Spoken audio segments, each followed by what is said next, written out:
Chennai love story విజయోత్సవానికి విచ్చేసిన it's my love story hero Naga Chaitanya గారికి, మా బృంద సభ్యులకి అందరికీ నమస్కారం. ఈ సినిమాకి అందరికంటే మొట్టమొదటి రివ్యూ రాసింది ఎవరో తెలుసా మీకు? ఈ సినిమాకి మొట్టమొదటి రివ్యూ రాసింది అనంత శ్రీరామ్. పుస్తకాలలోన అచ్చు వేయలేదే, వెండి తెర మీన వచ్చినట్టు లేదే, కొత్తగా ఉంది నువ్వు నేను ఏకాంతంగా రాసే గాథ, ఒట్టుగా ఒక్క ప్రాణం కూడా నమ్మేలాగా లేది రాత, అయినా బాగుందే చానా బాగుందే, ప్రతి ప్రేమ ఓలాగే ఉంటే చరితకు వెగటే. చరితకి వెగట పుట్టించే ప్రేమ కథ కాదు ఇది, చరిత్ర సృష్టించిన ప్రేమ కథ. కథ వినగానే రాసిన రివ్యూ, ఇంకా ఏ రివ్యూ వచ్చినా మాకు అనవసరం అనుకున్నాం. సినిమా విడుదలైన తర్వాత ప్రేక్షకులంతా రివ్యూ అన్న మాట మర్చిపోయి లవ్ యూ అన్న మాట మాత్రమే మనసులో పెట్టుకున్నారు. ప్రతి సక్సెస్ మీట్లోనూ పొగడ్డం అనేది మీకు కూడా బోరు కొడుతుంది కదండి, సరదాగా తిట్టుకుందాం ఈసారి. మొట్టమొదటి అక్షంతలు ఎస్కేఎన్ గారికి వేద్దాం సరదాగా. ఏమండి ఎస్కేఎన్ గారు, ఎన్నిసార్లు అడిగామండి సరదాగా వచ్చి మ్యూజిక్ సిట్టింగ్స్లో కూర్చోండి, మమ్మల్ని మా కాస్త ప్రోత్సహించండి, ఆస్వాదించండి అని. లేదు, అది నా పని కాదు, మీకు సౌకర్యం కల్పించడమే నా పని, మీకు ఏమన్నా అక్కడ తేడా వస్తే చెప్పండి, భోజనం బాగోపోతే చెప్పండి, గదులు బాగోపోతే చెప్పండి అన్నారు. కానీ ఒక్కసారైనా వచ్చారా? ఈసారి అలా చెయ్యొద్దు. కానీ మీరు రాకపోవడం వల్ల చాలా హెల్ప్ అయింది, చాలా గొప్ప పాటలు రాశాను. సాయి రాజేష్ గారు, ఏదైనా పాటకి పల్లవులు రాస్తాం, 4-5 ఆప్షన్స్ రాస్తాం, ఇలా కావాలి ఇలా కావాలి ఇలా కావాలని. 4 ముందు పెడితే ఈ 4 నాకు పాటలో కావాలని అడుగుతారు.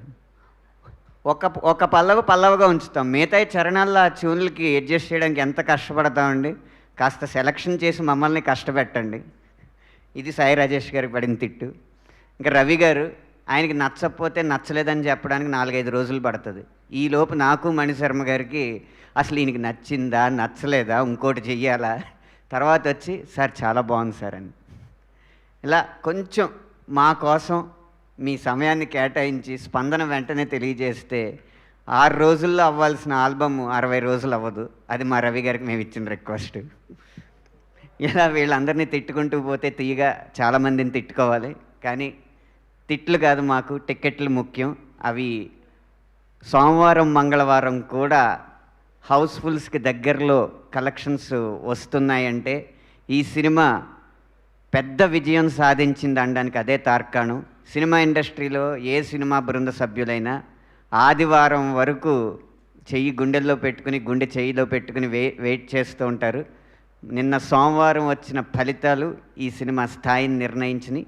ఇంత గొప్ప విజయం ఇచ్చిన మా తెలుగు ప్రేక్షకులకి ధన్యవాదాలు తెలియజేసుకుంటున్నాం. ఇక రివ్యూల్లో కొంతమంది, అంటే ఇన్స్టాగ్రామ్ అకౌంట్ ఉన్న ప్రతి ఒక్కరూ కూడా నేను రివ్యూ చెప్పచ్చు అనుకునే ఈ సంస్కృతిలో కొంతమంది ఏంటంటే సెకండ్ హాఫ్ డల్ అంటే రెండే 2 మాటలు అంటారు. అదే రివ్యూవర్స్ అయినోళ్ళకి ఆకుల్లోనూ కానోళ్ళకి కంచాల్లోనూ పెట్టినట్టు ఇదే స్క్రీన్ ప్లే, ఇదే రైటింగు మలయాళం సినిమాలో ఉంటే మ్యాజిక్ అంటారు, తమిళ సినిమాలో ఉంటే టెరిఫిక్ అంటారు, కన్నడ సినిమా అంటే క్లాసిక్ అంటారు, హిందీ సినిమాలో ఉంటే హోలిస్టిక్ అంటారు, తెలుగు సినిమాకి వచ్చేటప్పటికి ఎందుకో మరి ప్యానిక్ అయిపోయి పాండమిక్ అంటారు. అదే నాకు అర్థం కాదు. ఆదరించండి, కొత్త ప్రయత్నం వచ్చినప్పుడు కొత్తగా చూడడానికి ప్రయత్నించండి. నచ్చకపోతే మీ ఇంట్లో చెప్పుకోండి. టికెట్ మీరు కొనుక్కున్నారు కాబట్టి ఆ డబ్బులు ఎవరిని గనక బాధ పెడతాయో మీరు ఖర్చు పెట్టిన డబ్బులు వాళ్ళకు మాత్రమే చెప్పుకోండి. కెమెరా లెన్స్ ముందు వచ్చి చెప్పినప్పుడు సెన్స్తో మాట్లాడాలి. అది ఉన్నప్పుడు మిమ్మల్ని గౌరవిస్తారు ఎవరైనా. ఈసారి నుంచి కాస్త రివ్యూవర్స్ కూడా కాస్త మనసుతో రాసిన కథల్ని మనసుతో ఆలోచించి మాట్లాడడం నేర్చుకుంటే మంచిదని మనస్ఫూర్తిగా కోరుకుంటున్నాను.